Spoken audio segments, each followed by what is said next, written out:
தேசிய அளவிலான அறிவியல் கருத்தரங்கில் முதலிடம் பெற்ற தென்காசி மாணவிக்கு தமிழக கேரள எல்லையில் உற்சாக வரவேற்பளிக்கப்பட்டது.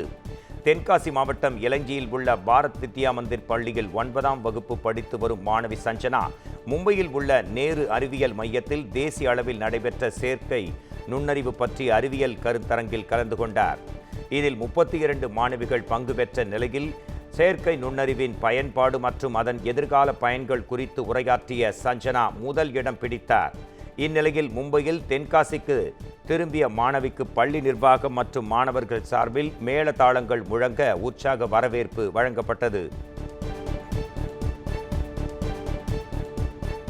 மயிலாடுதுறை மாவட்டம் சீர்காழி அருகே கடல் சீற்றம் காரணமாக 10 கிலோமீட்டர் தொலைவுக்கு கடல் அரிப்பு ஏற்பட்டுள்ளது. வங்கக்கடலில் ஏற்பட்டிருக்கும் ஆழ்ந்த காற்றழுத்த தாழ்வு மண்டலம் காரணமாக மயிலாடுதுறை உள்ளிட்ட டெல்டா மாவட்டங்களில் கடந்த 3 நாட்களாக தொடர் மழை பொழிந்து வருகிறது. காற்றழுத்த தாழ்வு மண்டலம் காரணமாக சீர்காழியில் கடல் சீற்றமாக இருக்கிறது. இதனால் சீர்காழி கடற்கரை பகுதியில் 10 கிலோமீட்டர் தொலைவுக்கு கடல் அரிப்பு ஏற்பட்டு அங்கிருந்த சுமார் 1000 சவுக்கு மரங்கள் வேரோடு சாய்ந்தன. இதன் காரணமாக அப்பகுதியில் கருங்கல் தடுப்பு ஏற்படுத்தப்பட வேண்டும் என்று அப்பகுதி பொதுமக்கள் கோரிக்கை விடுக்கின்றனர்.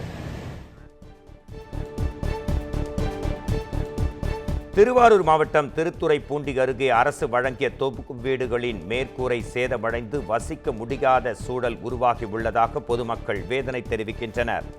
திருத்துறைப்பூண்டியை அடுத்த இளவரசநல்லூர் பகுதியில் இந்திரா குடியிருப்பு திட்டத்தின் கீழ் 20 ஆண்டுகளுக்கு முன்பு தொகுப்பு வீடுகள் கட்டித்தரப்பட்டன. இந்த வீடுகளில் தற்போது மேற்கூரை இடிந்து சேதமடைந்திருப்பதால் மழைக்காலங்களில் அதில் வசிக்க முடியாத நிலை உருவாகி இருப்பதாக கூறப்படுகிறது. இதனால் வீடுகளை எல்லாம் இடித்துவிட்டு புதிய வீடுகள் கட்டித்தர நடவடிக்கை எடுக்க வேண்டும் என்று அப்பகுதி மக்கள் கோரிக்கை விடுக்கின்றனர்.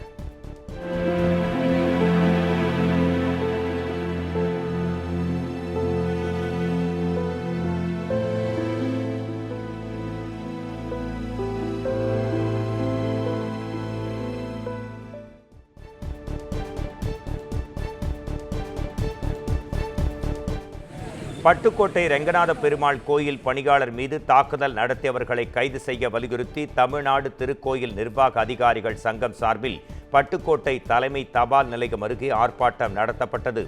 பட்டுக்கோட்டை ரெங்கநாத பெருமாள் கோயிலில் வரவு செலவு பார்க்கும் அறையை அறநிலையத்துறை அலுவலகமாக மாற்ற திட்டமிடப்பட்டது.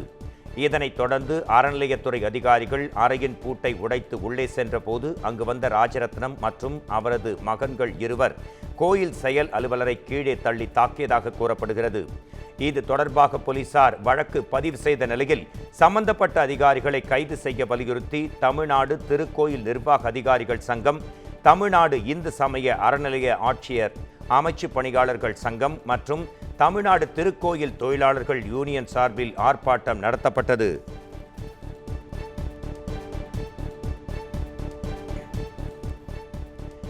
இறுதி ஊர்வல பாதை தொடர்பான வழக்கு தொடுத்த மனுதாரருக்கு உயர்நீதிமன்ற மதுரை அமர்வு 25,000 ரூபாய் அபராதம் விதித்து வழக்கை தள்ளுபடி செய்தது. இறுதி ஊர்வலத்தின் போது தெருக்களை பயன்படுத்தாமல் பிரதான சாலையை பயன்படுத்த உத்தரவிடக் கோரி விருதுநகர் மாவட்ட கம்மவார் சமூக நலச்சங்க செயலாளர் மகாலட்சுமி மனு ஒன்றை தாக்கல் செய்தார். வழக்கை விசாரித்த நீதிபதிகள் MS ரமேஷ், மரியக்லாட் அமர்வு இந்த மனு பாகுபாடு காட்டுவதை ஆதரிக்கும் விதமாகவும் இந்திய அரசியலமைப்பு சட்டத்திற்கு எதிராகவும் தொடரப்பட்டுள்ளதாகவும் கூறி வழக்கை தள்ளுபடி செய்து அபராதம் விதித்து உத்தரவிடப்பட்டது.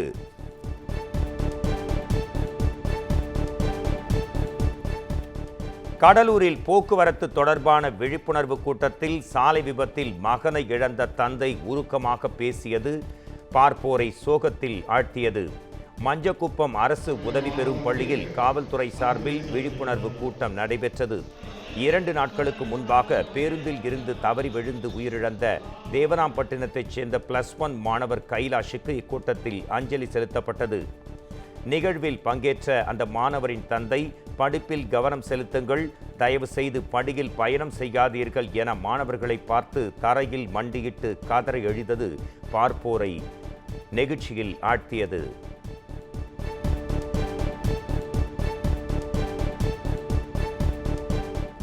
அரியலூரைச் சேர்ந்த இளைஞருக்கும் மியான்மரைச் சேர்ந்த பெண்ணுக்கும் தமிழர் பாரம்பரிய முறைப்படி திருமணம் நடைபெற்றது.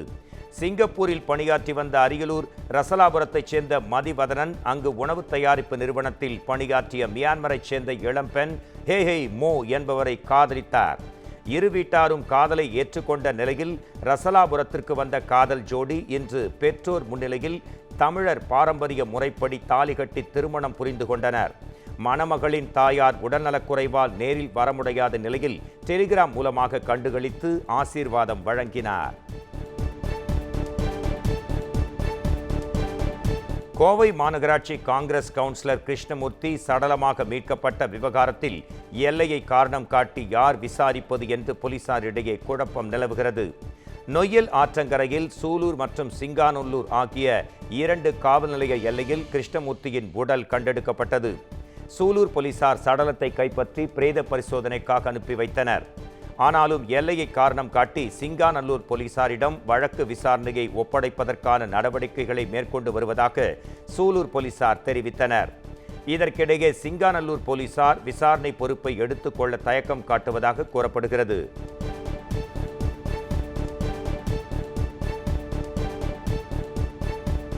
தஞ்சாவூர் மாவட்டம் பட்டுக்கோட்டை ரெங்கநாத பெருமாள் திருக்கோயில் பணியாளர் மீது கொலைவெறி தாக்குதல் நடத்தியவர்களை கைது செய்ய கோரி போராட்டம் நடத்தப்பட்டது. கோயில் கும்பாபிஷேக கமிட்டி நிர்வாகியான ராஜரத்தினம், அவரது மகன்கள் சரண், சந்தோஷ் ஆகிய மூவரும் செயல் அலுவலர் சதீஷ்குமார் மற்றும் கணக்கர் ரங்கராஜ் ஆகியோரை தாக்கினர். புகாரின் பேரில் போலீசார் அவர்கள் மீது வழக்கு பதிந்த நிலையில் கைது செய்யவில்லை. இதனால் தமிழ்நாடு திருக்கோயில் நிர்வாக அதிகாரிகள் சங்கத்தைச் சேர்ந்த பல்வேறு கோயில் செயல் அலுவலர்கள், பணியாளர்கள் உட்பட பல்வேறு சங்கத்தினர் ஒருங்கிணைந்து கவன ஈர்ப்பு ஆர்ப்பாட்டம் நடத்தினர்.